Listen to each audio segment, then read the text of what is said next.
पुतला लड़के को घूर रहा था।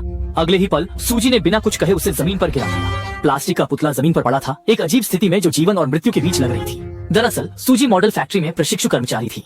उस रात देर तक फैक्ट्री मैनेजर उसके साथ सामान की गिनती कर रहे थे। अचानक सूजी ने एक असामान्य रूप से शालीन मुद्रा में खड़ा मानव मॉडल देखा, जिसे देखकर वह डर के मारे कांप उठी। मैनेजर ने बताया कि यह एक दोषपूर्ण मॉडल है जो यहाँ 19 साल से पड़ा है। लेकिन सूजी ने बताया कि उसने कई दिनों तक काम किया है, लेकिन उसने इस मॉडल को पहले कभी नहीं देखा। मैनेजर ने इसे गंभीरता से नहीं लिया और कहा कि यहाँ हजारों मॉडल हैं, क्या तुम सभी को याद रख सकती हो? जल्द ही काम का समय समाप्त हो गया और सूजी जल्दी से चली गई। जैसे ही वह चली गई, वह दोषपूर्ण मॉडल अजीब ढंग से हिलने लगा। घर लौटते समय सूजी ने देखा कि दो पुरुषों की आकृतियां पार्क की बेंच पर बैठी हैं। ध्यान से देखने पर वह डर के मारे कांप गई। पीले कपड़े पहने व्यक्ति असली नहीं था, बल्कि एक प्लास्टिक का पुतला था जिसका सिर्फ 360 डिग्री घूम सकता था। सूजी डरकर भाग गई। अगली रात ओवरटाइम के दौरान मैनेजर ने देखा कि कुछ मॉडल गायब हैं और अनुमान लगाया कि वे शायद गोदाम में छूट गए हैं। जब उसने गोदाम का दरवाजा खोला तो वह दोषपूर्ण मॉडल दरवाजे पर खड़ा था, जिससे दोनों डरकर कांप गए। उन्होंने तुरंत फैसला किया कि वे जल्दी घर चले जाएंगे। डरी हुई सूजी ने घर लौटते समय फिर से उन दो अजीब आकृतियों को देखा।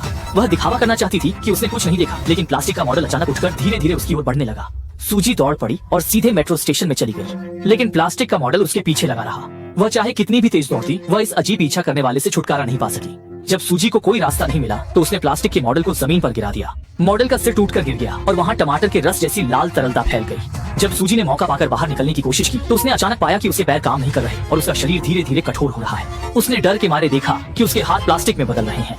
जब वह पूरी तरह से डर गई थी, तभी एक रहस्यमय व्यक्ति वहाँ प्रकट हुआ। उसने सूजी से कहा। अगले ही पल सूजी भी पूरी तरह से प्लास्टिक के मॉडल में बदल गई।